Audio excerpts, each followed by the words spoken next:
kemudian adalah kita menjauhi perkataan-perkataan yang bohong. Nah, bukankah orang yang mendapatkan haji mabrur itu dan juga orang-orang yang dijanjikan kembali kepada fitrahnya seperti anak yang baru dilahirkan itu adalah orang-orang yang tidak melakukan hal-hal yang rafath dan juga tidak melakukan hal-hal yang fusuk dan juga meninggalkan hal-hal yang dilarang oleh Allah seperti jidal atau perdebatan? Ya, itulah syaratnya. Itu syaratnya agar kita mendapatkan haji yang mabrur dan mendapatkan apa?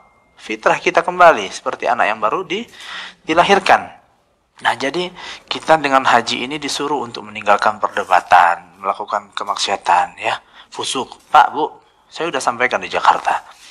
Hadis Rasulullah sallallahu alaihi wasallam. Ini harus kita ingat selalu, ya. Man hajja lillah. Ini syarat kita mau haji mabrur nih. Tentu kita setiap kita berjalan, ya Allah, saya mau haji mabrur, ya Allah. Ingat hadis ini. Man hajja lillah, siapa yang berhaji karena Allah. Jadi haji kita itu karena Allah. Ingat itu. Kita mau ngapain aja nanti, misalnya ke Arafah, ya Allah, saya bergerak ini karenamu, ya Allah. Ya. Man hajja lillah walam yarfuth, dan dia tidak melakukan hal-hal yang rafath, yang berkaitan dengan perempuan dan lain-lainnya. Ya. Walam yafsuq, tidak berbuat dosa, ya Allah. Ini hati-hati kita ini, Pak. Dosa ini kan terlalu banyak, Pak, ya. Dosa ini banyak, kecil dan besar. Ya, kemaksiatan itu banyak. Kalau seandainya kita cukur jenggot kita, berdosa nggak tuh? Berdosa nggak, Pak? Kalau kita cukur rambut kita cukur habis pas tahallul, setelah itu kita cukur pula jenggot kita semuanya, biar rapi, biar bersih. Aneh bentuknya. Masa ini nggak ada rambutnya di bawah? Ada rambutnya, aneh. Ini kan juga ada rambut. Kenapa nggak dipotong, ya? Ini fitrah, nggak ada bedanya jenggot ini sama alis, Bapak Ibu. Malahan ini ditekankan oleh Rasulullah Sallallahu Alaihi Wasallam. Aful liha, ini ada perintah soalnya. Nggak ada disuruh sama Allah itu biarin aja alis itu tumbuh, ada nggak? Ada tidak? Tidak ada. Tapi yang disuruh itu jenggot, ya. Karena apa? Karena kita disuruh untuk menyelisihi orang-orang Yahudi. Nah, jadi kita harus lepaskan, biarkan saja jenggot itu tumbuh. Ya. Karena kalau kita cukur, kita habiskan, sebagaimana kita menghabiskan rambut kita ketika halq, ketika tahallul, ini dosa. Ini dosa, Bapak Ibu. Sepakat para ahli ilmu bahwasanya mencukur jenggot itu diharamkan. Sepakat, ya? Baik, silakan. Ya, sepakat, Bapak, ya? Ya, sahabat Ibnu Umar dibatasi sama dia. Ya, panjangnya segini, ya, enggak sama. Ya, panjang pembahasannya itu, ya. Wah, panjang pembahasannya. Udah, yang apa dasarnya aja dulu. Ya, usulnya aja dulu. Hukumnya itu apa? Diharamkan, ya. Insya Allah, ya. Insya Allah, jangan sampai. Allahumma shalli. Ya. Panjang nanti pembahasannya. Kita harus siap-siap lagi nih. Ya, Bapak Ibu yang kami muliakan. Jadi, insya Allah kita tidak, ya, kita usahakan tidak, ya, jangan kita lakukan hal tersebut karena ini merupakan bagian dari menentang Rasulullah SAW. Disuruh, Pak, hadisnya itu banyak banget, Pak. Itu perintah semuanya. Terus kita tinggalin gara-gara malu sama orang. Gimana? Berat tidak, Bapak Ibu? Berat tidak? Nah, makanya kita insya Allah tidak mencukur jenggot kita, insya Allah, ya. Nah, Bapak Ibu yang kami muliakan, kemudian jidal. Kita disuruh untuk tidak berdebat dengan saudara-saudara kita, dengan orang-orang. Pak, itu keadaan itu panas, Pak. Panas, desak-desakan. Kadang-kadang ada juga teman kita nyebelin, ya. Ada yang beser kadang-kadang. Ini berhenti mulu dah. Ya kan? Pas dia ngantri di WC, dia lagi yang keluar. Di WC lama, dia lagi yang keluar. Ya kan? Nanti kamu kemana aja? Ya, seperti itu. Itu jidal. Itu yang memancing jidal itu banyak, ya. Ketika haji banyak yang mancing jidal. Apalagi suami istri. Ini saya sangat sering memperhatikan istri-istri yang tak sabar dengan suaminya dan suaminya tidak sabar dengan istrinya. Bukan saya suruh untuk menjauhi istri atau menjauhi suami, tidak. Lakukan kewajiban kita masing-masing. Nah, tapi kita harus hati-hati, jangan sampai kita terpancing dengan keegoan pasangan kita. Ego itu sudah pasti. Sampai kita tua, ego itu masih ada, apalagi yang muda-muda, ya. Ya, Bapak Ibu yang kami muliakan, sebab itu tinggalkan perdebatan. Kalau seandainya Udah ini udah mulai nih, ngomongnya udah aneh-aneh, udah panas dikit nih, tinggalin. Ya makanya saya menganjurkan untuk masing-masing aja di Arafah itu. Masing-masing aja, bukannya saya nyuruh Bapak Ibu berpanas-panasan di luar, enggak. Ya udah, kita sibuk dengan diri kita. Ya hal-hal yang sekiranya bisa membuat kita tidak khusyuk, hal-hal yang bisa mengalihkan pandangan kita tinggalkan semuanya. Makanya saya suruh hapus Facebook dan juga Instagram ya. Sepakat? Sebagian sudah menghapus karena Allah SWT, insya Allah dapat pahala. Bapak Ibu yang kami muliakan, karena itu udah jelas. Saya sudah sampaikan, Facebook dan Instagram itu punya zat adiktif. Buka handphone langsung aja pencet F ya. Kadang-kadang nggak ada hajat, kadang-kadang nggak ada notifikasi, apalagi laki-laki nggak ada notifnya. Perempuan mungkin banyak karena jualan ya. Ya Bapak Ibu yang kami muliakan. Kemudian dari ayat ini banyak yang bisa kita ambil hikmahnya. Yang berikutnya adalah qiyaman linnas. Nah, jadi haji ini adalah untuk menghidupkan, untuk membuat bumi ini terus berputar, Bapak Ibu. Ibnu Abbas, ya, yang mana beliau ini adalah terjemahan Al-Quran. Orang yang paling ngerti dengan Al-Quran. Setelah Rasulullah SAW, dia yang paling ngerti. Karena didoain sama Rasulullah SAW. Beliau mengatakan, kalau seandainya orang tidak berhaji dalam 1 tahun itu, sepakat orang tidak berhaji ya, la kharratis samawati wal ard, maka langit akan runtuh dan bumi akan meledak. Ya Allah.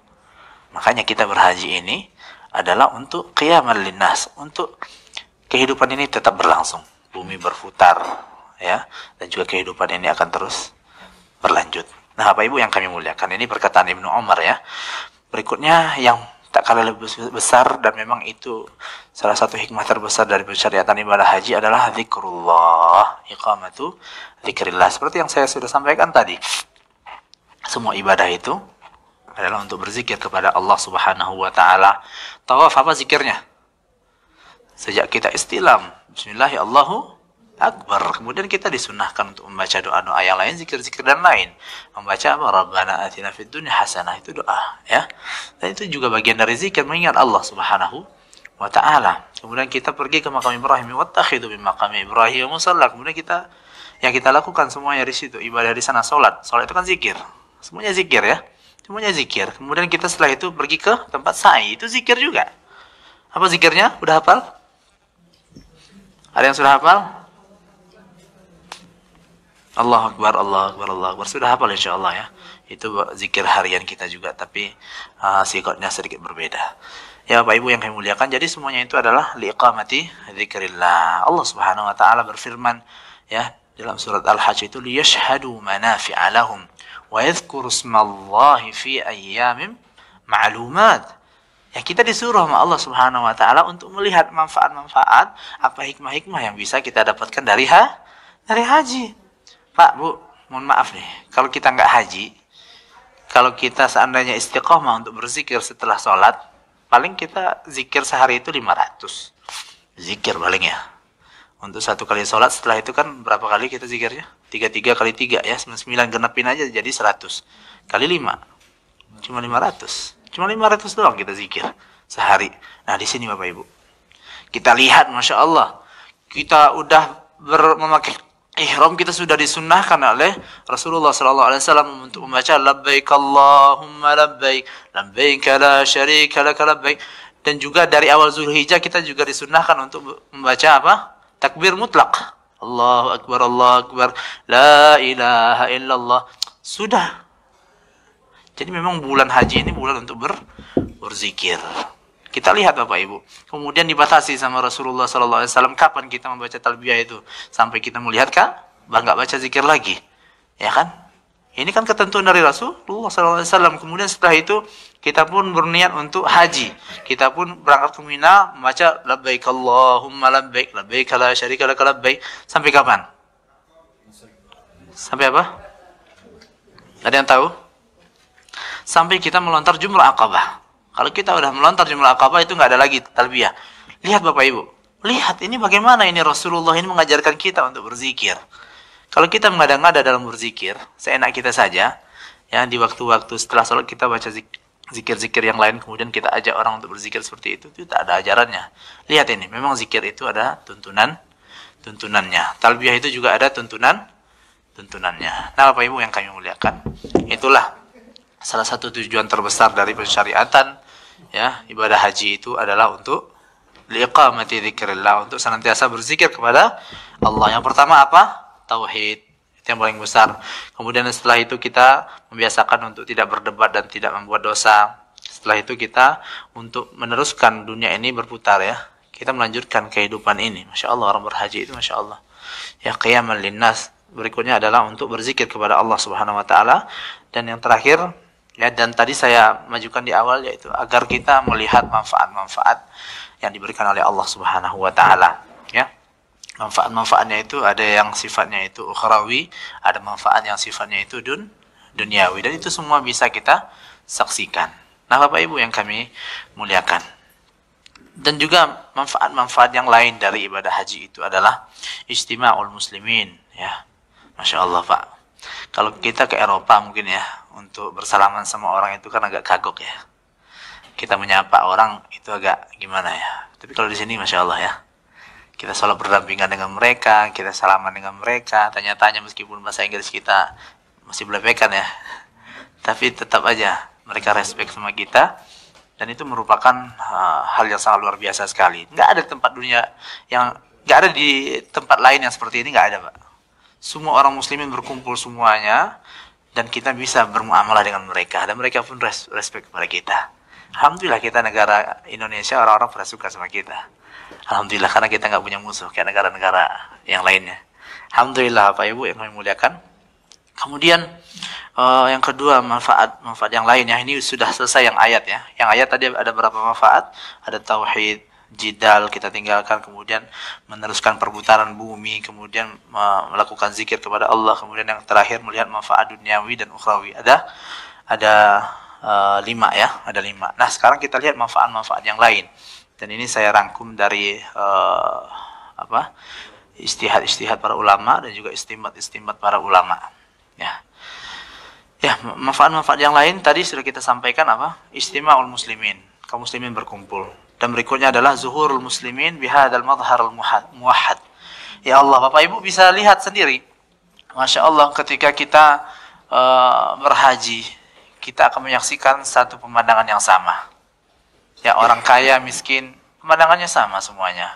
Nggak kaya, nggak miskin, nggak tinggi, yang nggak pendek, nggak yang putih, nggak yang hitam, itu semuanya sama semuanya. Yang laki-laki mereka memakai 2 helai pakaian saja. Masya Allah. Jadi luar biasa sekali. Ini adalah manfaat juga, Bapak Ibu. Ya, manfaat juga bagi kita agar kita bisa membayangkan bagaimana nanti keadaan kita, bagaimana nanti keadaan kita dibangkitkan oleh Allah Subhanahu wa taala di padang mahsyar. Kita lihat, Bapak Ibu, yang kita lakuin dengan apa yang kita lakukan dengan yang mereka lakukan itu sama. Ya, kita berhaji, memakaikan ihram di waktu yang sama, pada hari Tarwiyah, pada hari Arafah, sama semuanya. Kemudian di waktu yang sama.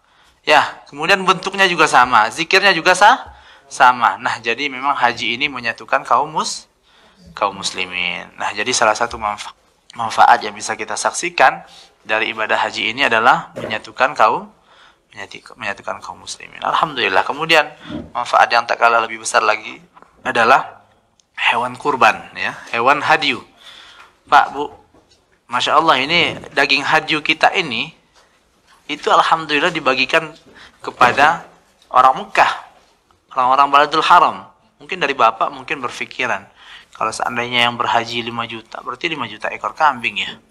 Betul tidak? Belum lagi yang berkorbannya itu korban onta. Ada yang mau berkorban onta? Atau hadyunya onta? Ya, Masya Allah. Jadi itu sangat banyak sekali. Apakah itu enggak habis, Ustaz? Patungan juga boleh, sama dengan korban. Pak RT ngajak. Silakan. Bisa saya carikan. Itu mau pergi makan. Ya. Nah.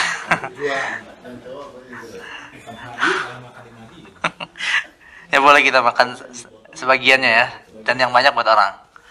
Nah, jadi Bapak Ibu yang kami muliakan, jadi itu adalah salah satu manfaat yang bisa kita saksikan dari ibadah haji, yaitu apa? Al-hadyu. Ya, orang-orang di sini jadi makan jadinya, Pak.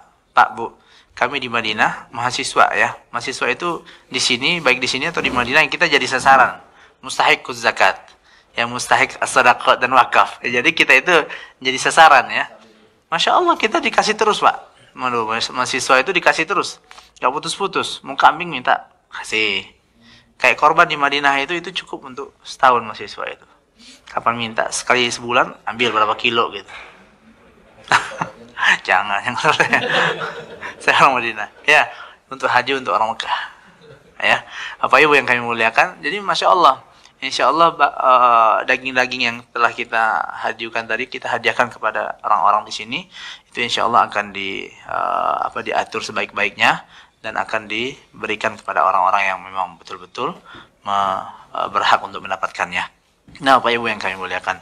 Nah, jadi banyak sekali ya manfaat-manfaat yang bisa kita saksikan dari ibadah haji ini. Karena memang Allah Subhanahu wa taala yang nyuruh kita. Liyashhadu manafi'a lahum. Disyariatkan ibadah haji ini agar kita menyaksikan apa manfaat-manfaat yang bisa kita dapatkan dari ibadah ini. Nah, Bapak Ibu yang kami muliakan. Sekarang tadi kita sudah membahas tentang manfaat-manfaatnya ya. Sekarang kita akan membahas tentang apa hikmah-hikmah dari pelaksanaan ibadah haji. Ya, ini hikmah-hikmah seperti tawaf ya. Tawaf, sa'i, kenapa tidak boleh memakai pakaian yang tidak berjahit. Nah, jadi hal tersebut ada yang bisa dipahami maknanya, ada yang tidak bisa dipahami maknanya. Nah, insyaallah kita akan menukilkan istimbat-istimbat dan hasil istimbat para ulama yang lainnya, baik yang dahulu dan juga yang sekarang, tentang apa sih sebenarnya rahasia ya kita melakukan sa'i, tawaf dan lain-lainnya. Ya, selain yang tadi ya. Yang tadi kan udah disampaikan tuh untuk berzikir kepada Allah Subhanahu wa taala. Nah, yang pertama, libisul makhid ya. Untuk orang yang sedang berumrah atau yang sedang berihram atau berhaji, itu tidak boleh baginya untuk memakai pakaian yang berjahit. Kenapa sih kayak gitu? Kenapa seperti itu Bapak Ibu? Kenapa kita tidak boleh memakai pakaian yang biasa saja? Ya. Kenapa harus memakai pakaian yang seperti itu? Nah, yang pertama, ya, hikmahnya adalah sesungguhnya apa yang telah difardukan oleh Allah Subhanahu wa taala itu ada maslahatnya kepada kita. Pak, Bu, kita di sini kan udah jelas ya. Kita untuk beribadah ke sini.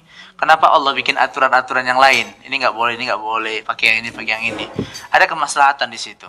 Nah, kemaslahatan yang bisa kita lihat di sini bagi orang yang memakai untuk larangan tidak memakai pakaian yang berjahit ini, apa manfaatnya? Manfaatnya agar kita tidak apa? Tidak sombong. Kalau seandainya diperbolehkan untuk memakai pakaian apa saja, yang kaya memakai pakaian yang terbaik, yang miskin memakai pakaian apa adanya. Orang miskin akan segan dengan orang kaya. Betul tidak? Kita, mohon maaf, orang-orang Indonesia agak pendek-pendek akan segan dengan orang yang tinggi. Kita yang kulitnya agak terang, orang yang berkulit agak gelap segan sama itu sudah menjadi fitrah manusia ya. Sudah menjadi fitrah manusia. Oleh sebab itu Allah Subhanahu wa taala menyatukan semuanya. Disatukan bentuknya. Tidak boleh memakai pakaian yang berjahit. Nah, kemudian kenapa kita tidak boleh memakai pakaian yang berjahit ketika berihram? Yaitu tadakkur ahwalin nas yaumal ba'ats. Pak, Bu, saya mau nanya. Nanti di akhirat kelak kita pakai baju enggak? Padang mahsyar. Perempuan gimana? Perempuan pakai pakaian enggak? Ketika Aisyah disampaikan oleh Rasulullah sallallahu alaihi wasallam ya tentang itu, bahwasanya di hari kiamat kelak kita akan dibangkitkan tak memakai sandal, tak memakai pakaian dan juga tidak dikhitan. Nah, kemudian Aisyah radhiyallahu taala anha dengan fitrahnya sebagai perempuan, ya Rasulullah itu enggak malu itu ya Rasulullah. Malu dong. Ya enggak? Tapi kata Rasulullah sallallahu alaihi wasallam, asy-sya'nu asyaddu min dzalik. Ya, dari maknanya seperti itu ya. Asy-sya'nu asyaddu min dzalik. Asy-sya'nu asyaddu min dzalik. Ketika itu kita udah enggak mikirin begituan, Pak. Ya, pada hari padang mahsyar itu kita enggak mikirin malu-malu lagi udah. Yang kita pikirkan itu kita masuk surga atau masuk neraka. Jadi seperti itu Bapak Ibu. Nah sekarang di dunia kita dikasih gambaran seperti view ya, dan kita laksanakan seperti di padang mahsyar, dikumpulin di padang Arafah, dikumpulin agar kita bisa merasakan hal tersebut. Bayangin Bapak Ibu, bayangin ketika kita di Arafah itu kita sedang berada di padang mahsyar. Bayangkan, alhamdulillah kita diizinkan untuk memakai pakaian. Nanti pada hari akhirat kelak kita tidak memakai pakaian. Bayangkan nanti ketika cuaca yang begitu panas, ketika kita tidak diberikan AC atau AC-nya nggak terlalu dingin, ya Allah, minta kepada Allah, ya Allah saya tahu ini nggak ada apa-apanya dari keadaan di padang mahsyar nanti, ya Allah selamatkan saya di dunia dan juga di padang mahsyar, ya Allah.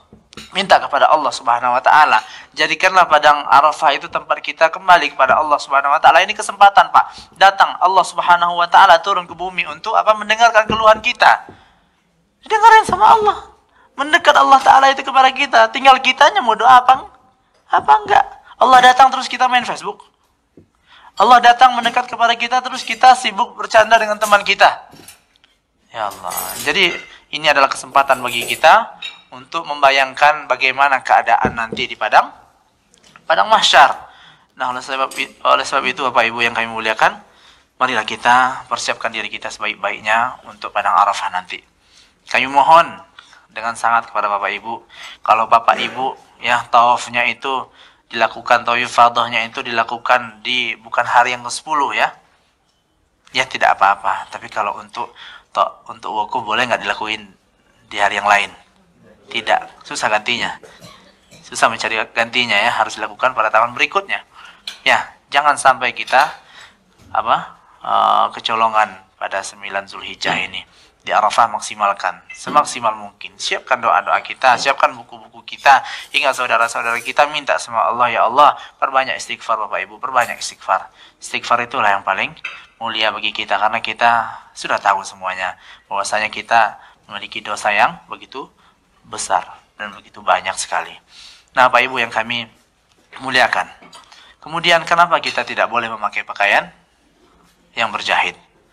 Para ulama mengatakan bahwasanya dengan memakai pakaian yang dua helai itu ada yang membuat diri kita itu semakin khusyuk kepada Allah Subhanahu wa taala.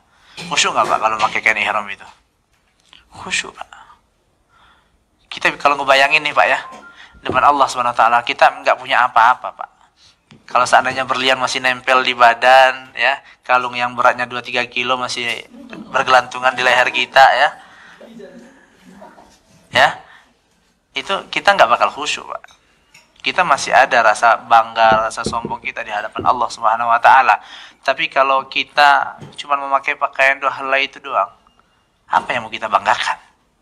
Kalau misalnya kita ditabrak sama mobil, misalnya kita nggak memakai apa-apa ya, cuma dua helai itu saja udah, itulah orang tahunya kita itu orang miskin, cuma punya pakaian itu doang. Tapi kalau misalnya kita masih nempel jam mahal di sini, terus kita lagi mengendarai mobil yang mewah semacam, orang masih tahu kita itu orang kaya. Tapi kalau seandainya kita dimatikan oleh Allah Subhanahu wa taala dalam keadaan cuma dua helai itu saja, sesungguhnya kita itu mati dalam keadaan yang sebaik-baiknya. Tidak ada kesombongan di dalam diri kita. Oleh sebab itu Bapak Ibu, tidak usahlah kita memakai perhiasan terlalu banyak-banyak. Pakaian-pakaian yang mewah, glamor segala macam, tak usah. Kita lihat sahabat Rasulullah dan Rasulullah sendiri. Ya, sampai menangis-nangis sahabat Rasulullah, sampai bergulung, dia tidur di atas tempat tidurnya karena tidak ada makanan. Pakaiannya cuma satu helai saja Bapak Ibu, sahabat-sahabat Rasulullah itu. Ketika datang bulan Ramadan, mereka menjadi orang-orang yang ahli sedekah pula. Tapi untuk sehari-harinya dia cukup dengan pakaian-pakaian yang biasa saja. Udah, apa yang mau dibawa mati? Nah, ini adalah salah satu hikmah ya, salah satu hikmah dari dilarangnya kita untuk memakai pakaian yang berjahit. Nah, jadi dengan minimnya pakaian kita itu, kita pun bisa menghilangkan rasa sombong di dalam diri kita. Ya, semakin banyak yang nempel di badan, pasti jalannya makin beda ya. Pasti beda. Kalau kita pakai jas nggak bakalan sama orang jalan pakai jas dengan pakaian biasa-biasa aja. Betul tidak? Pakaian itu menentukan. Pakaian menentukan. Nah, Bapak Ibu yang kami muliakan, itu hikmah dari dilarangnya kita untuk memakai pakaian yang berjahit. Kemudian yang berikutnya adalah al-musawat bainan nasi wal bu'du anit taraf.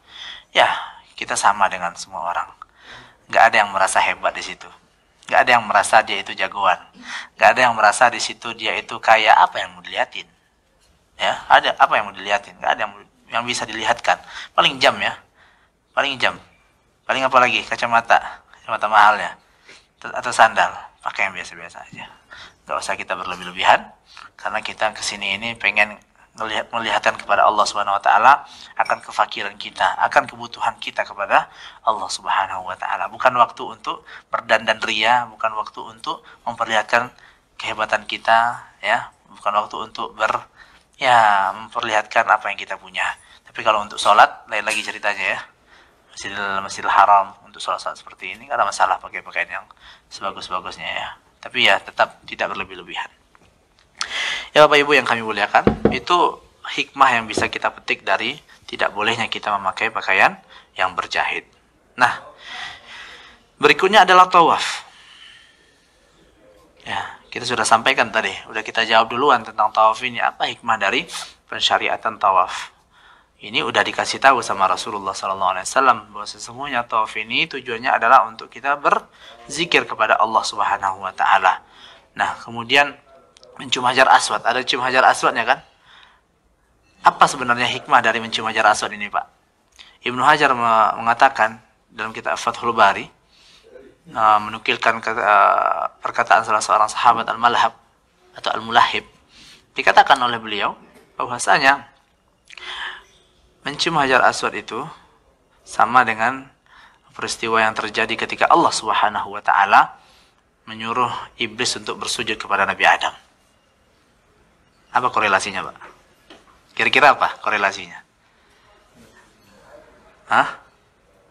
Allah Subhanahu wa taala menyuruh malaikat dan juga iblis untuk bersujud kepada Nabi Adam. Apakah mereka itu mengharapkan berkah Nabi Adam? Tidak kan? Tetapi kenapa malaikat mau sujud kepada Nabi Adam? Patuh kepada Allah Subhanahu wa taala. Nah, sekarang seperti itu juga dengan hajar aswad. Apakah hajar aswad itu memberi manfaat? Tidak memberi manfaat, tetapi Allah Subhanahu wa taala yang menurunkan dan disuruh oleh Rasulullah sallallahu alaihi wasallam untuk menciumnya. Jadi korelasinya seperti itu ya. Jadi sejauh mana ketaatan kita kepada Allah Subhanahu wa taala. Ya. Kata Umar radhiyallahu taala anhu, "Laula anni ra'aitu Rasulullah sallallahu alaihi wasallam yaqabbiluk ma qabbaltuk." Kalau bukanlah karena saya melihat Rasulullah menciummu, ngapain saya cium kamu? Ya, fa innaki la tadur wa la tanfa, karena kamu tidak bisa memberikan manfaat dan juga tidak memberikan manfaat, kata Umar radhiyallahu taala anhu. Nah, oleh sebab itu kita diuji nih Bapak Ibu. Kalau kita disuruh kayak gini, kita lakukan.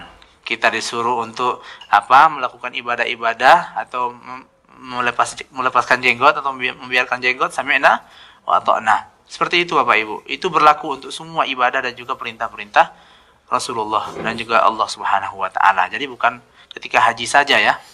Bukan ketika haji saja. Dan memang haji ini adalah sekolah untuk kita. Makanya kita kembali ke Indonesia, salah satu tanda orang yang mendapatkan haji yang mabrur itu apa? Yaitu dia mempraktekkan apa yang biasa dia praktekkan di sini. Di sini bangun jam berapa? Masya Allah, 1:30. Yang sekamar sama Pak Marwan 1:30 bangunnya semuanya. Masya Allah. 1:30. 1:30. Masya Allah bangun 1:30. Gue habis itu tidur lagi. Nah Bapak Ibu yang kami muliakan. Nah ini hal-hal yang baik seperti ini kita bawa pulang ke negeri kita. Kita tularkan kepada orang yang berada di sekitar kita. Kalau kita rajin sholat di sini, menjaga sholat sunat kita bawa ke negara kita. Karena itu adalah tanda diterimanya ibadah kita. Nah Bapak Ibu yang kami muliakan. Ya, berikutnya adalah sa'i. Ya, sa'i. Sebelumnya saya mau menjelaskan. Kemarin banyak yang nanya, Ustaz, itu cium hajar aswad itu ada keutamaan nggak? Ya, keutamaan yang paling besar itu adalah kita mentaati Rasulullah Sallallahu Alaihi Wasallam. Ada keutamaannya. Ya, dalam hadis yang disahihkan oleh Al-Albani dan juga dihasankan oleh Tirmidzi, yang mana disebutkan oleh Rasulullah Sallallahu Alaihi Wasallam, wallahi, ini Rasulullah bersumpah ini. Wallahi, kata Rasulullah, demi Allah, la yab'atsannahu Allahu yaumal qiyamah wa lahu 'ainan. Demi Allah, sesungguhnya Hajar Aswad itu akan dibangkitkan oleh Allah Subhanahu wa taala pada hari kiamat. Dibangkitkan, batu dibangkitkan. Ini di luar nalar kita kan, Pak? Di luar nalar kita, tapi Rasulullah bersumpah dengan itu. Demi Allah, sesungguhnya batu tersebut akan dibangkitkan oleh Allah Subhanahu wa taala pada hari kiamat. Walahu ainan, dan dia memiliki dua mata. Walisanun yantiqu bihi, dan dia memiliki lidah berbicara. Batu memiliki lidah, Pak. Ya, wa yashhadu ala man istalamahu bihaqq, dan dia akan bersaksi di depan Allah Subhanahu wa taala. Batu itu, Pak, ya. Batu Hajar Aswad itu akan bersaksi di depan Allah Subhanahu wa taala untuk orang-orang yang mengistilamnya. Mengistilam itu kan ada 3 cara, ya. Pertama dicium, dipegang, angkat tangan saja. Kita sudah pelajari itu, ya. Nah, jadi orang yang istilam ke Hajar Aswad pakai tongkat, ya, itu akan bersaksi batu pada hari kiamat, batu tersebut kepada Allah Subhanahu wa taala bahwasanya orang tersebut melakukan perintah Rasulmu, ya Allah. Ini di sini sampaikan di sini, man istalamahu bihaq, dia akan bersaksi kepada Allah Subhanahu wa taala untuk orang-orang yang benar-benar dia itu memegang itu karena Allah Subhanahu wa taala. Kan ada juga tuh orang yang cium itu karena sensasi. Betul tidak? Di sini disampaikan oleh Rasulullah SAW, bihaq. Cium Hajar Aswad jangan sembarangan cium aja, tapi harus karena Allah Subhanahu wa taala, bihaq, dengan cara yang benar. Jangan sampai kita mengusik orang lain atau membuat orang lain tersakiti oleh diri kita. Nah, ini tidak termasuk ini. Tidak termasuk. Nah, oleh sebab itu kalau seandainya memungkinkan untuk mencium Hajar Aswad dan kita tidak menyakiti orang lain, maka lakukanlah. Nah, Bapak Ibu yang kami muliakan, sekarang sa'i, ya. Sa'i, apa hikmah dari sa'i ini? Perdebatan antara kalangan ulama. Ini kan udah nggak ada lagi. Kisah Siti Hajar kan udah nggak ada lagi. Ya, ngapain kita lari-lari lagi? Ya, nah ini adalah pendapat dari orang-orang yang mengatakan bahwasanya ibadah haji itu nggak ada maknanya. Yang mana mereka hanya mengatakan ibadah haji itu ya seperti ibadah, dan di situ kita diuji oleh Allah Subhanahu wa taala. Mau nggak ngerjain atau enggak gitu. Udah gitu aja. Nah, salah satunya Imam Nawawi sebagaimana yang telah kami sampaikan, dan ini ditentang oleh bukan tentang, ya, diselisihi oleh beberapa orang ulama termasuk Syekh Muhammad Al-Amin Asy-Shinqiti. Beliau mengatakan bahwasanya ada hikmahnya. Kita bisa mengambil hikmah dari kisah Siti Hajar yang bolak-balik antara Bukit Safa dan Marwah. Apa hikmah yang bisa kita ambil di situ? Banyak sekali. Ketika kita sudah tidak bisa lagi menemukan air, kita tidak memiliki jalan lain, kita tidak memiliki solusi lain, kita kembali kepada Allah Subhanahu wa taala. Dan betul Allah Subhanahu wa taala lah yang bisa menyelamatkan kita di dalam keadaan yang sangat parah ini. Ya Allah, ketika itu Nabi Ismail nggak kuat Siti Hajar ini melihat Nabi Ismail alaihissalam yang masih kecil sudah bergulung dia di atas pasir itu, menahan kelaparan dan kehausan. Air susunya tak ada lagi, air minum tak ada. Jadi tinggalin oleh bapaknya Nabi Ibrahim di padang pasir. Tak ada apapun di situ.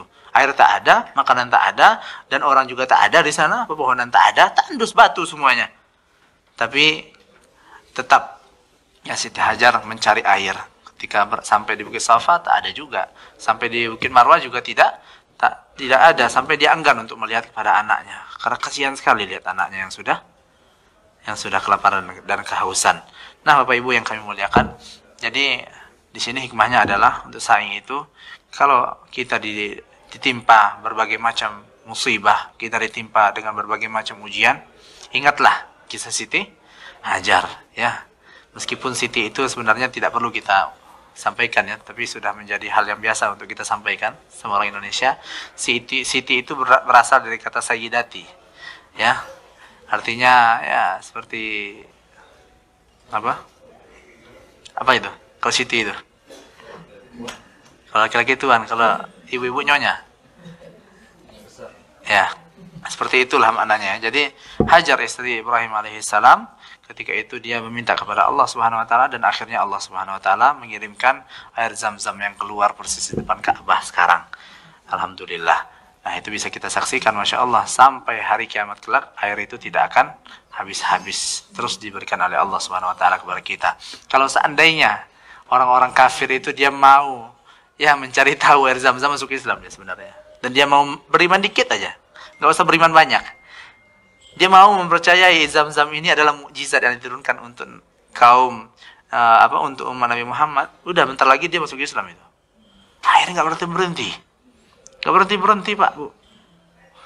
Berapa itu tiap hari? Ya kan jumlah jamaah haji 5 jutaan ya.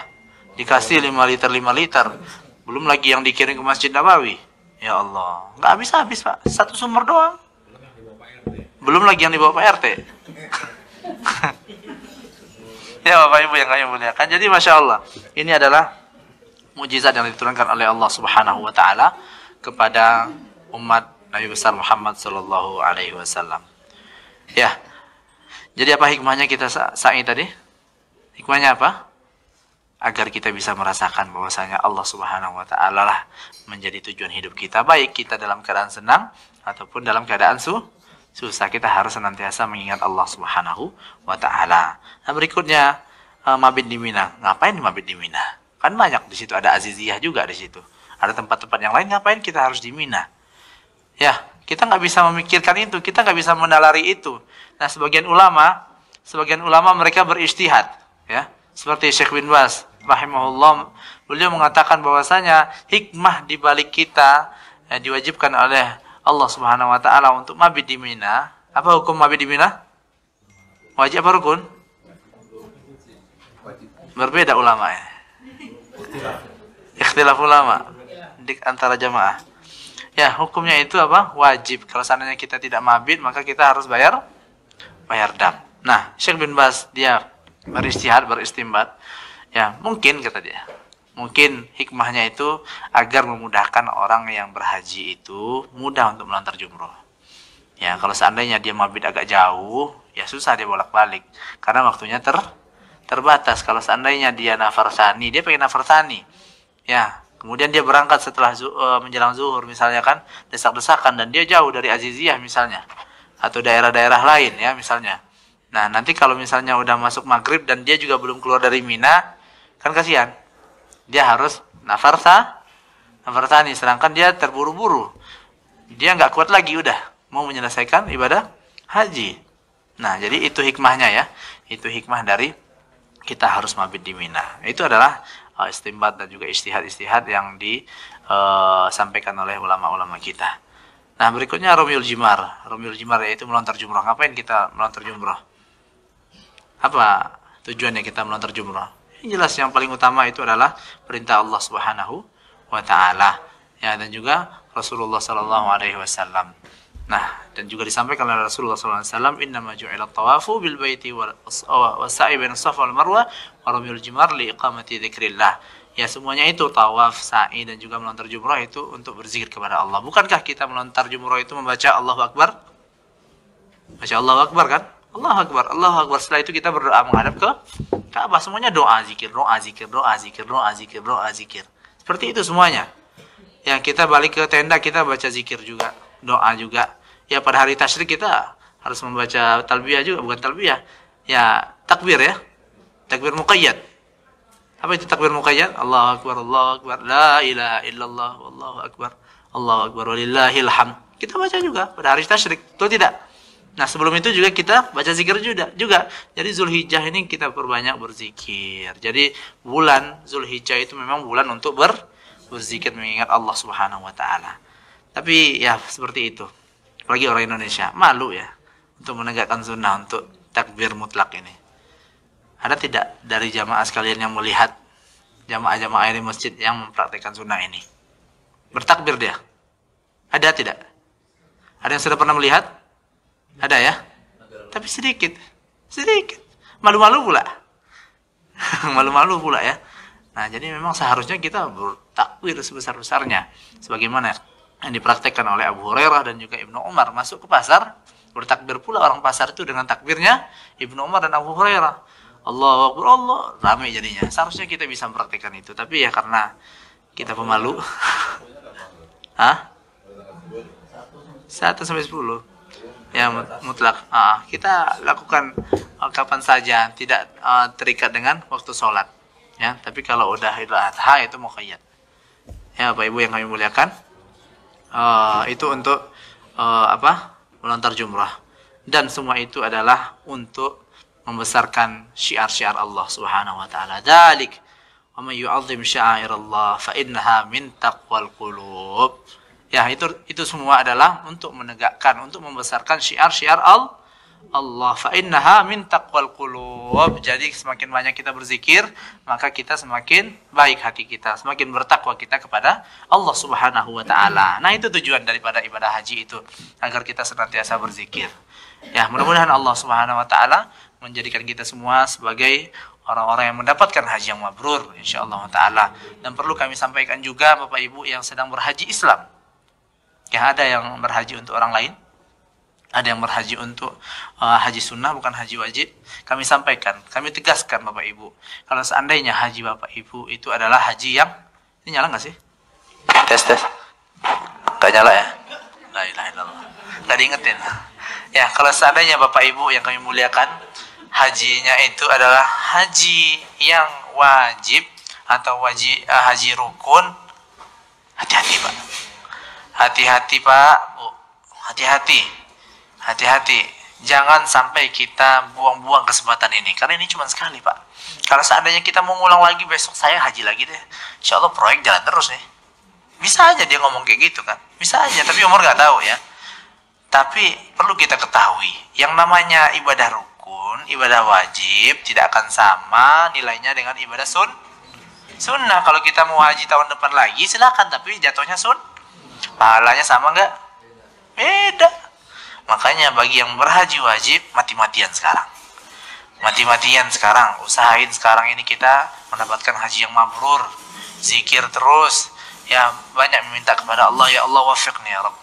Ya, taufik ya Rabb. Minta taufik ya Allah, taufik. Bukan baksakan ya. Ya, kita minta taufik dari Allah Subhanahu wa taala agar kita dimudahkan untuk mendapatkan haji yang mabrur. Pak, Bu, perlu yang terakhir nih, perlu saya sampaikan. Orang yang mendapatkan haji yang mabrur itu gak semua orang. Gak semua orang dapat haji mabrur itu. Gak gampang. Saya kan udah cerita kemarin pas Jakarta. Susah dapat haji mabrur itu. Nah, oleh sebab itu, ya, apa yang perlu diperbaiki? Hati kita. Bisa jadi dia itu sudah dituliskan oleh Allah Subhanahu wa taala enggak mabrur, tapi dia berdoa selalu kepada Allah Subhanahu wa taala, akhirnya diberikan taufik oleh Allah Subhanahu wa taala untuk mendapatkan haji yang mabrur. Oleh sebab itu jangan tunggu tanggal 9, tanggal 8, jangan, dari sekarang minta sama Allah.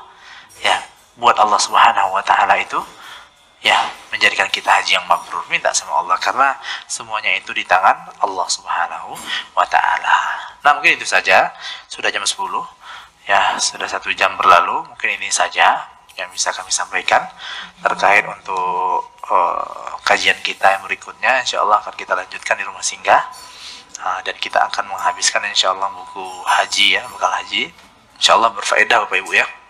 Setidaknya kita bisa mengeluarkan pertanyaan-pertanyaan dari Bapak Ibu dan kita jawab. Karena pertanyaan itu kalau nggak kita bahas, dia nggak nongol.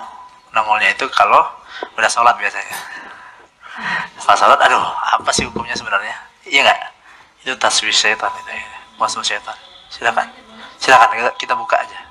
Nanti yang sunnah, yang apakah masih bisa kita haji yang mabrur? Ya, haji yang mabrur kita dapatkan. Untuk haji yang sunnah kita dapatkan haji yang mabrur. Karena itu mutlak. Ya, man hajja lillah, siapa yang berhaji kan berhaji. Karena Allah Subhanahu wa taala tidak rafas, tidak fasik, tidak berdebat. Dia seperti anak yang baru dilahirkan. Ya, wal hajjul mabrur laisa lahu jazaa'un illa al jannah. Kita lakukan rukun-rukunnya dengan baik, kita lakukan wajib-wajibnya dengan baik, kita jauhi larangan-larangannya. Ya, insyaallah dapat haji yang mabrur. Baik orang yang melakukan tawaf sunnah, tetapi ada yang berat Bapak Ibu. Haji bedanya ya antara rukun yang wajib dengan yang sunnah tentu berbeda. Sama tidak pahala puasa Ramadan dengan puasa sunnah lainnya? Tidak akan pernah sama, betul tidak? Tidak akan pernah sama. Nah, jadi seperti itu. Jadi yang mau haji sunnah tidak ada masalah. InsyaAllah ta'ala juga bisa mendapatkan haji yang mabrur insyaallah ta'ala. Ya, silakan yang lain. Yang lainnya kalau ada yang mau bertanya, baik yang terkait dengan manasik, baik yang terkait dengan larangan-larangan ihram, atau teknis ya. Teknis sudah kita sampaikan di grup, cuman itu saja ya, kita cuman pindah kamar doang ya, pindah rumah. Untuk kegiatan di sana insya Allah akan kami sampaikan terus di grup insya Allah kegiatan-kegiatan kita. Yang jelas target saya pribadi akan menghabiskan buku tersebut dan kita betul-betul melaksanakan ibadah haji nantinya berdasarkan tuntunan Rasulullah Sallallahu Alaihi Wasallam. Ya mungkin itu saja. Kalau ada pertanyaan silakan. Sholat itu kepotong pas azan berhenti atau pas qomat pertama itu. Yang kedua, kita kan kalau pas sholat itu kan kondisi penuh tuh. Karena kita cari tempat sholat kan ada ternyata kosong, ada berbalik sedikit tuh, nggak apa-apa gitu. Bagaimana? Ya, jadi untuk tawaf ya. Ya yang pertama, untuk soal yang pertama, kita berhentinya waktu azan apa iqamat. Ya, jadi untuk mualat, untuk tawaf itu disyaratkan oleh ulama itu harus terus menerus, jangan berhenti, kecuali ada waktu sholat ya. Nah dan itu pun waktunya itu dibatasi. Ya, dibatasi jangan sampai lebih dari menit kecuali sholat. Sholat itu kan lain hal ya, karena itu syai'un tari ya, hal yang mau nggak mau kita harus sholat gitu. Masa setiap masuk sholat orang diberhentiin tawaf ulang lagi dari awal kan nggak mungkin. Itu tidak. Jadi tidak apa-apa kita sholat. Nah jalan aja terus sampai masuk qomat. Sampai qomat. Ada qomat udah berhenti cari tempat. Tapi kalau memang udah nggak bisa cari tempat. Nggak bisa jalan lagi kira-kiranya udah rame banget ya. Iya nggak apa-apa. Udah kita berhenti juga. Tapi kalau seandainya masih bisa untuk berjalan jalan. Ya sampai kita mendapati muadzin sudah qomat. Kemudian yang kedua apa tadi? Berbalik sedikit ya, berbalik sedikit. Ya nggak apa-apa, nggak apa-apa. Yang jelas kita itu yang dilarang itu kita mengitari melawan apa yang ditentukan oleh Rasulullah SAW, menjadikan Ka'bah sebelah kanan. Ya berbalik nggak apa-apa, berbalik. Tapi jangan, ya jadi tempat itu karena hajat kan. Karena hajat. Seperti kita capek misalnya, nggak mungkin kita istirahat di tengah jalan. Kan diperbolehkan untuk istirahat untuk orang yang tawaf. Jadi kita harus mundur lagi ke belakang kan boleh tuh. Kita belakangin. Ka'bahnya jadi diperbolehkan. Langsung sambung dari situ, jangan dari awal. Allah Ta'ala alam. Yang berikutnya. Ya silakan. Tidak berbuat taubat itu dari tanggal 8 apa dari awal kemudian atau dari bulan kedua? Ya pas kita sudah ihram. Pas sudah kita ihram ya. Tapi kami sarankan sekarang ini udah kita jauhi dulu. Kita jauhi dulu sekarang. Ya nggak usah kita pikirin yang begituan lagi deh nanti. Ya Allah ini sekali seumur hidup Pak. Dilarang sama Allah, ini bahaya, bahaya. Deketin juga. Ya kan? Bahaya kata. Deketin juga. Ya nggak? Harus kita jaga. Bukan saya mengharamkan ya tidak, tapi ini agar membuat ibadah kita nantinya khusyuk, kita lebih fokus di dalam beribadah ya. Jadi yang dilarang itu ketika kita sudah berihram. Sekarang kan belum berihram kita. Jadi berihram itu mulainya nanti ketika kita hendak menuju ke tempat tarwiyah ke Mina. Ketika kita sudah membaca niat dari rumah singgah, apa niatnya? Labbaik Allahumma hajjan. Nah, seperti itu. Sampai nanti kapan? Sampai kita tahallul tsani. Sampai itu ya, nggak boleh kita mendatangi istri kita atau suami kita. Nah, sedangkan untuk rafas itu sendiri berbicara itu segala macam, itu sampai kita balik ke Madinah, karena kita masih ada hutang satu, tawaf wada. Kita masih dalam keadaan haji, belum selesai haji kita, tahan dulu. Ya, sebagian ulama mengatakan ya sampai itu aja, sampai hari 13 saja mengantar jumrah. Ya. Yang jelas ala kulli hal, selagi kita dalam keadaan haji, hutang kita belum beres sama Allah Ta'ala ya. Karena ini hutang apa Ibu ya?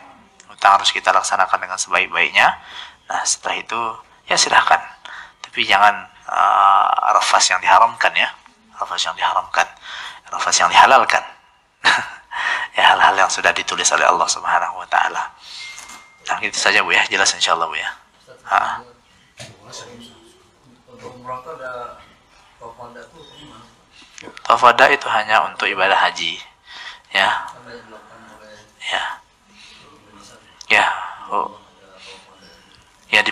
Boleh, hukumnya boleh. Kalau kita mau tawaf wada boleh, tapi tidak dilakukan oleh ulama kita, dan juga Rasulullah juga tidak melakukannya. Ya, tapi diperbolehkan, apa salahnya beribadah di akhir ya. Tapi kalau kita enggak sebagian ulama seperti ulama-ulama yang saat ini tidak bidah, tidak, tetap diperbolehkan karena ada hadisnya. Ij'alu akhir ahdikum bil baiti. Ya, jadikan akhir dari ibadahmu di Ka'bah itu, yaitu di Masjidil Haram itu adalah tawaf. Itu umum kan? Bisa masuk ke haji, bisa masuk ke umrah. Enggak bisa kita bilang orang itu bidah. Nggak bisa, karena ada hadisnya, ada dalilnya, insyaallah ta'ala. Tapi yang jelas sekali, tawaf wada itu diperuntukkan untuk orang yang haji. Bagi yang tidak melakukannya ketika dia selesai tawaf, tidak ada masalah. Kalau dia melakukannya itu karena Allah subhanahu wa ta'ala ingin menjadikan ibadah terakhirnya itu adalah tawaf, maka insyaallah dapat pahala. Berdasarkan hadis Rasulullah SAW dengan keumumannya. Seperti itu. Wallahu ta'ala alam. Ya, untuk berumroh, cukup kita berumroh satu kali dalam satu kali perjalanan. Ya, jangan kita perbanyak umroh. Misalnya ada rezeki kita berangkat umroh, ya setelah haji ini berangkat umroh, insya Allah langsung ada yang tinggal, Ustaz, saya mau umroh aja deh, sekalian ngambil barang, Masya Allah. Ya, jangan lupa memakai yang jamaah haji tahun depan gratis sama. Masya Allah. Ya, yang jelas seperti itu ya. Kalau mau berangkat umrah nanti ada rezeki, ya kita cukup satu kali umrah dengan satu kali perjalanan. Karena Rasulullah SAW itu satu kali perjalanan itu satu kali umrah, nggak diulang-ulang sama Rasulullah. Ya, kenapa nggak diulang-ulang? Ya karena itu yang terbaik. Bukankah yang dilakukan oleh Rasulullah itu yang terbaik semuanya?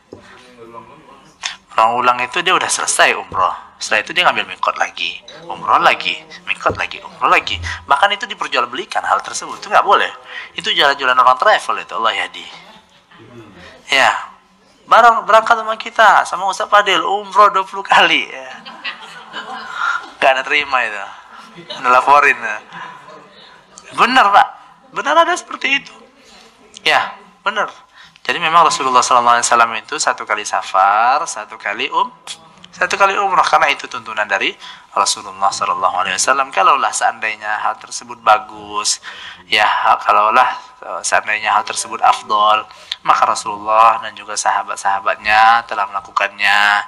Ya, kalau kita hitung-hitungannya, mumpung Ustaz haji mumpung, ya Allah mumpung di sini, itu udah ada rasa-rasa pesimis sama Allah Taala, itu nggak boleh.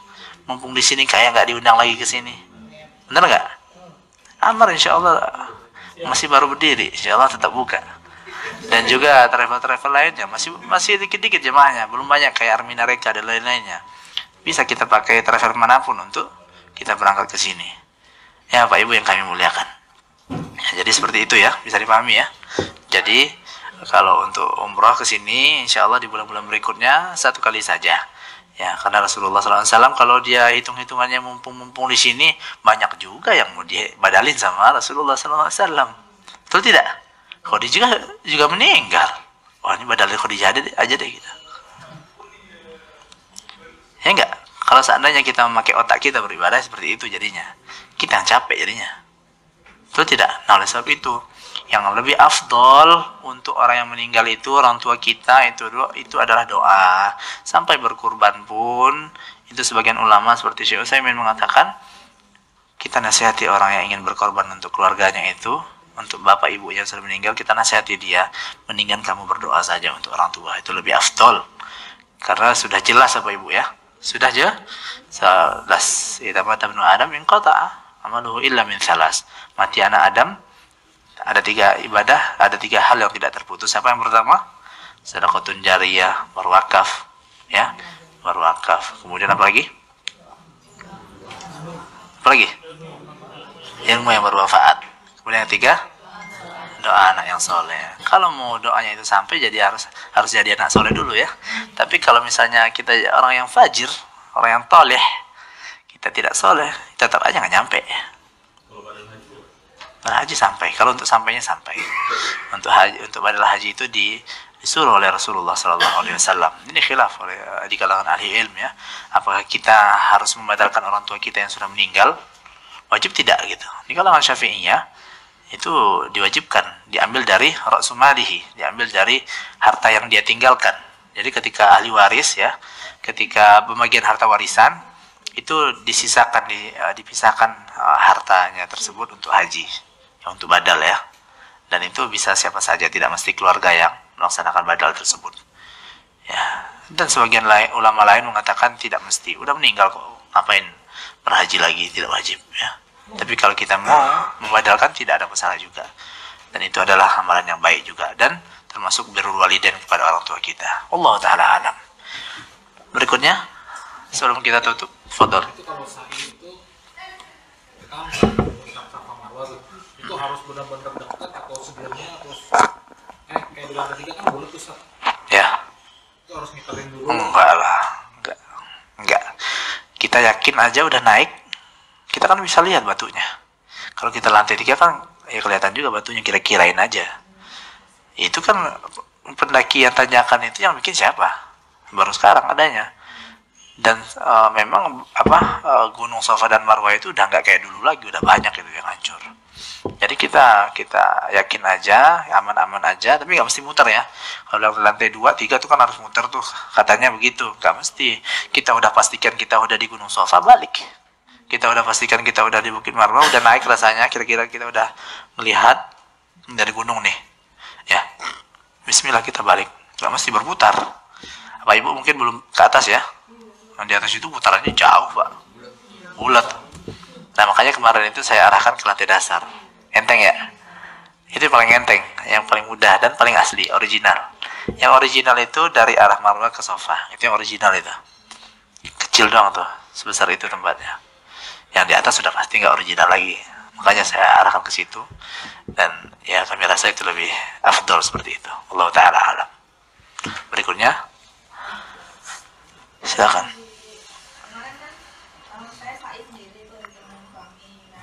Berdua dong. Ya. Enggak sendiri.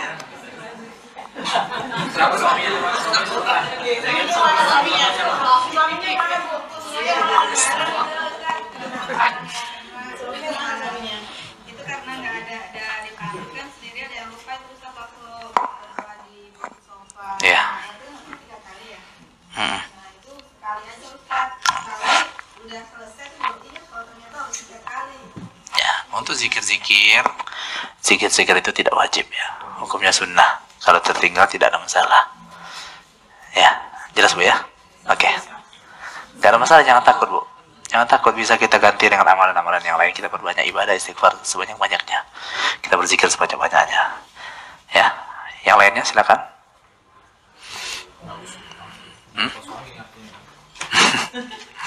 Ya, mungkin Bapak Ibu melihat ketika sa'i itu banyak orang yang nggak memakai pakaian ihram, yang laki-lakinya.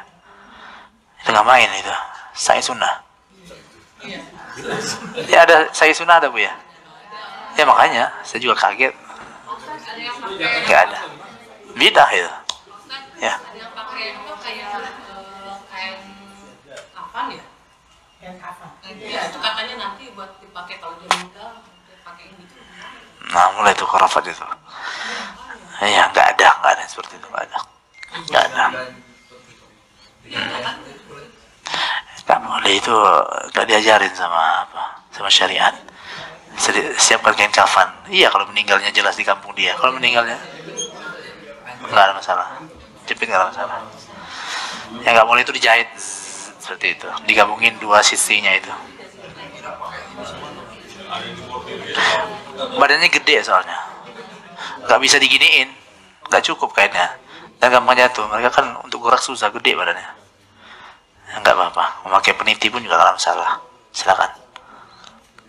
Dan sa'i itu nggak perlu suci kan? Sa'i nggak perlu suci. Untuk sepanjang jalan juga nggak masalah, tapi nggak sopannya. Nggak berada masa lagi sa'i ibadah zikir kan untuk sepanjang jalan. Tapi untuk sah-sah, ya. Silakan. Akhirnya.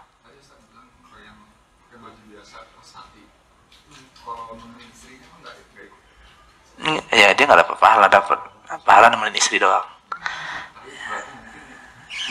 Ya nggak apa-apa, antum berdiri di tengah aja, lihat dia. Dewas ya.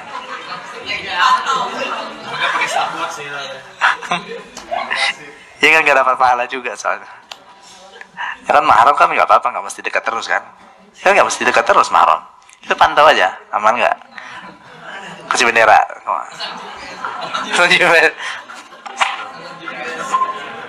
Live vlog.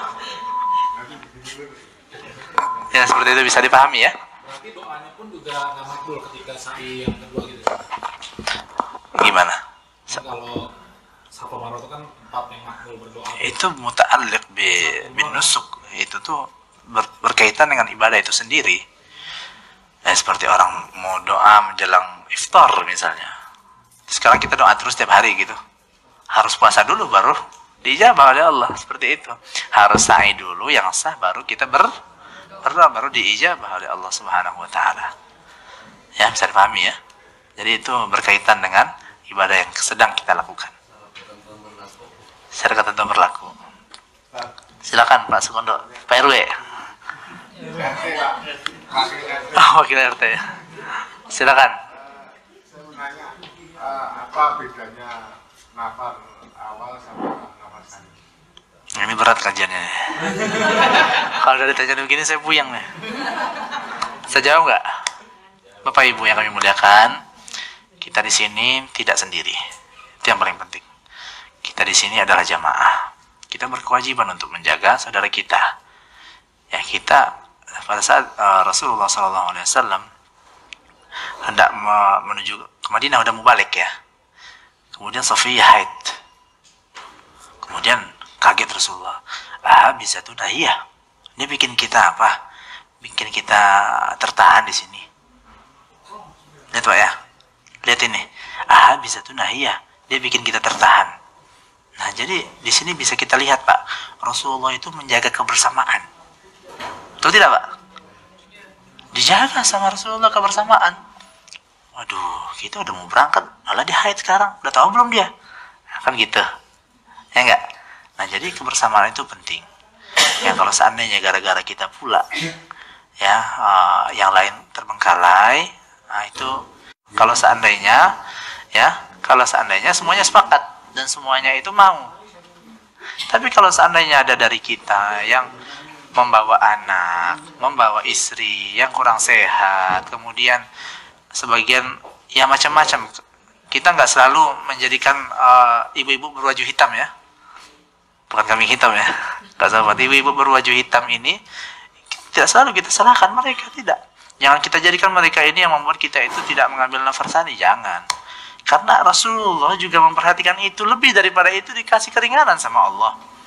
Orang yang lagi jagain kambing diberikan keringanan sama Rasulullah. Orang yang lagi memberikan minuman untuk orang yang sedang berada tawaf, dikasih keringanan sama Allah untuk tidak mabit di Mina. Sekarang kita udah dikasih keringanan terus kita maksa-maksa sehingga yang lain terbang.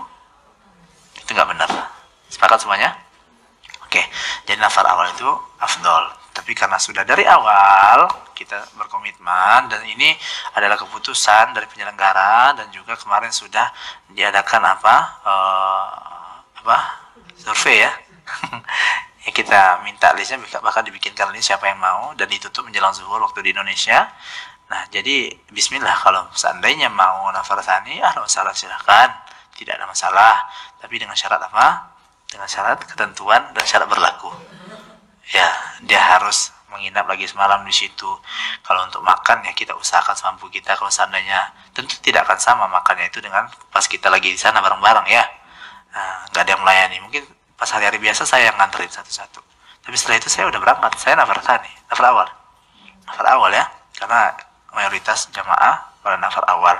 Nah, kalau seandainya jamaah nafar awal itu dia dijemput sama bis depan maktab, yang nafar tsani silakan untuk berjalan sejauh jarak yang telah kita sampaikan kemarin.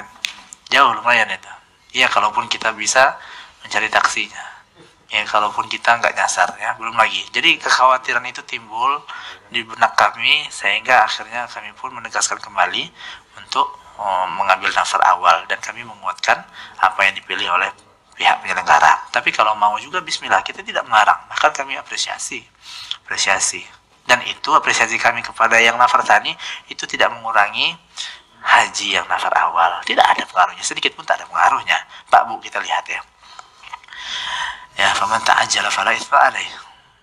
Wa man ta'akhkhara kalau fala itsma alaih, siapa yang mau cepat 2 hari nggak ada apa-apa. Kalau mau kalau yang mau ngambil nafar awal silahkan, mau ngambil nafar tsani juga boleh. Kan kayak gitu kata Allah Ta'ala, fala itsma alaih, nggak berdosa dia. Nggak berdosa, betul tidak? Nggak berdosa kata Allah Ta'ala. Liman ittaqo, kalau dia itu bertakwa. Itu syaratnya Pak, berlaku ini. Kalau dia itu mau ngambil nafar awal, syarat juga harus kalau mau ngambil nafar tsani juga harus Tapi kalau seandainya dia mengambil nafar tsani, dia tidak bertakwa. Mana yang lebih afdal, nafar awal atau nafar tsani? Nafar awal yang bertakwa. Kadang-kadang ada seperti itu rasa di dalam hati kita. Ya, wah apa gitu ya, ngedumel ya. Ada seperti itu, waliyadzubillah. Tapi kami berbaik sangka ya, bagi teman-teman yang sudah mendaftar dan pendaftaran yang sudah ditutup, ya kami berbaik sangka memang, ya masya Allah, kami apresiasi.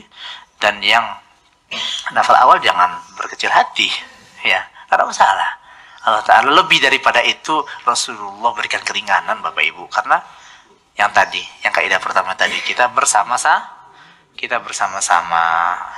ya. Kita lihat tuh bagaimana Rasulullah menjaga persaudaraan, kebersamaan, ya.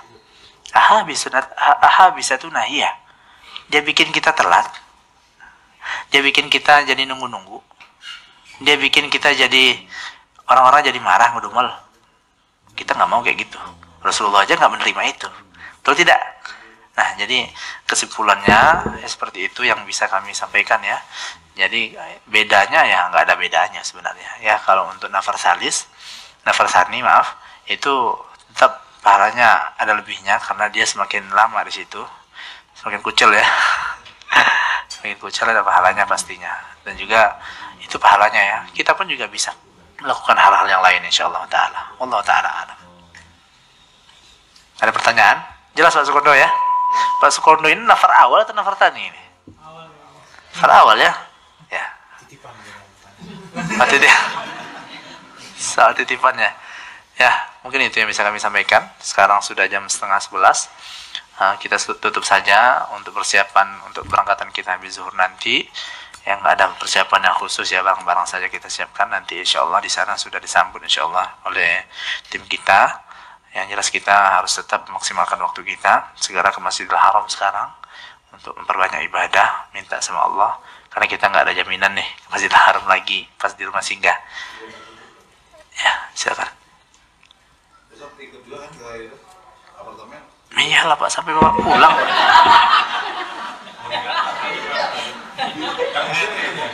Oh, enggak lah.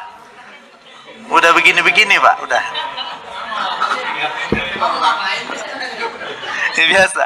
Ya RT dia memantau apanya masyarakat. Pak RT dia mengingat masyarakat, memastikan keberadaan warganya ya. Enggak apa-apa, jazakallahu khair. Jazakallahu khair.